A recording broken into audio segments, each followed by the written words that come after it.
इस्लाम Khan, Dastak India live में आपका स्वागत है। नमस्कार आदाब।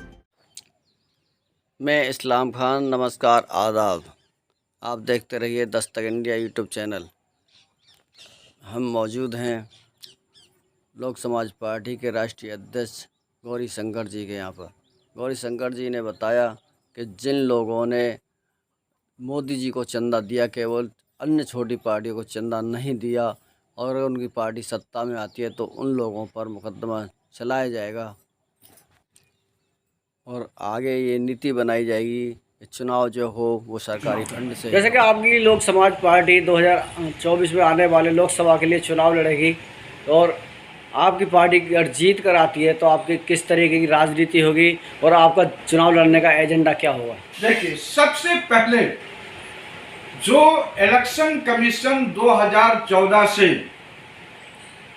और आज तक इलेक्शन कमिश्नर हुए हैं, उनके एक को छोड़कर के सबके घर में रेड जनता के द्वारा करवाया जाएगा, और जितने भी अवैध संपत्ति मिलेगी उनको जब्त करके उनको अधिक से अधिक सजा देने का लोक समाज पार्टी काम करेगी। क्योंकि 2014 से लेकर के 2000 अब तक जितने भी इलेक्शन कमीशन है, 2-1 को छोड़ करके सभी नरेंद्र मोदी और बीजेपी का पक्ष लिए हैं, तो इनको हम और बल्कि जो वो पैसा 4 साल 6 साल 5 साल रहे हैं वो पैसा ब्याज के साथ रिकवरी करवाएगी। नंबर 1।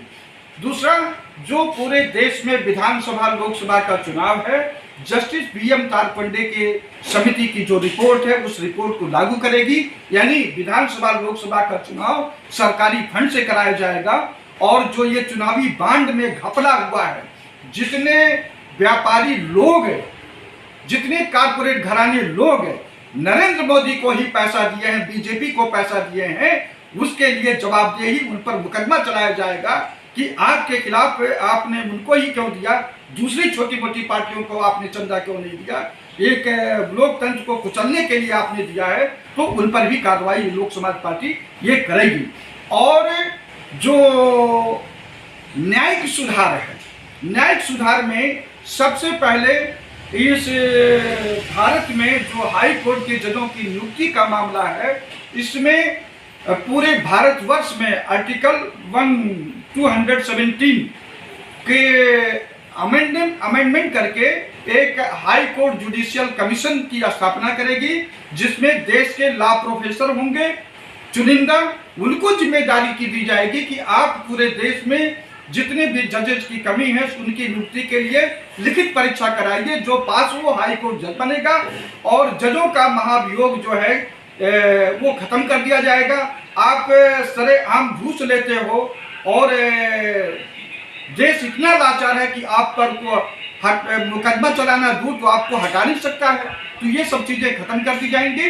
पुलिस रिफॉर्म एक किया जाएगा। पुलिस रिफॉर्म ये कि अगर कोई पुलिस वाला इस देश में संविधान के हिसाब से नहीं काम करता है, पीड़ित की रक्षा नहीं करता है, मुलजिम को बढ़ावा देता है, मुलजिम को प्रोटेक्ट करता है, अगर पीड़ित एफिडेविट के साथ भारत सरकार को पत्र देती है, एफिडेविट देती है, तो उसके अलग विभाग में एक FIR दर्ज हो जाएगी।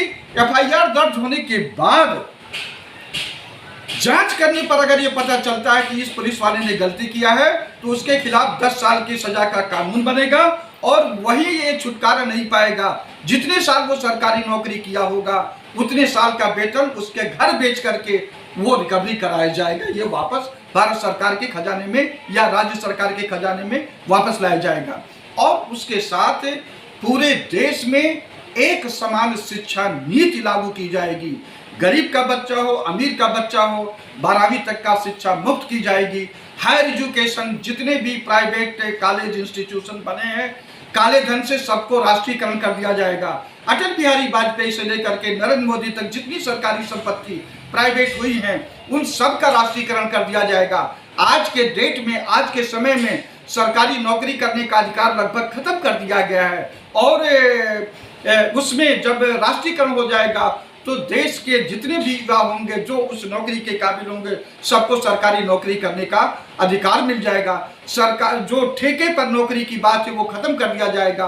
आज जो है अरविंद केजरीवाल है, नरेंद्र मोदी है, कई राज्यों के चीफ मिनिस्टर, सबको पता है कि जितने भी ये ठेके पर सिक्योरिटी गार्ड के मालिक लोग हैं, सब लोग आज ज़्यादातर लोगों की मैं सुना जा रहा है कि लोग कहते हैं कि मुझे संरक्षण करने के लिए पैसा देना पड़ता है।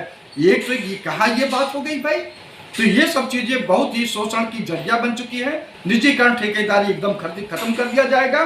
कोई भी सरकारी पद जो हमेशा परमानेंट है, कभी भी ठेकेदार में आया है कि जो DERC के जो अध्यक्ष बनने जा रहे हैं mister Jayant Nath, x justice of Delhi high court, उनका वेतन 7 लाख होने जा रहा है। यानी इस व्यक्ति को शर्म नहीं आती है कि इसी दिल्ली में जिसका वो चीफ मिनिस्टर है, उसी के कार्यकाल में, उन्हीं के छत्र छाया में जितने सिक्योरिटी गार्ड के लोग हैं 8,000, 10,000, अधिक से अधिक 15,000 रुपया दे करके शोषण कर रहे हैं, और एक DERC के अध्यक्ष को उसको 7 लाख रुपया वेतन देने जा रहा है। और जो ये अपना कारपोरेट वाले हैं, कारपोरेशन के जो काउंसलर हैं, उनको जो है 83 गुना वेतन भत्ता बढ़ने जा रहा है। ये क्या कर रहे हैं? ये तो सरकारी कमीशन खोर के लोग हैं। शायद कोई काउंसलर ऐसा होगा जो राजा हरिश्चंद्र होगा, बाकी सभी लोग सब कमीशन खोरी कर रहे हैं, चाहे विधायक हो चाहे सांसद हो। ये ऐसा व्यवस्था कर दिया गया है जी।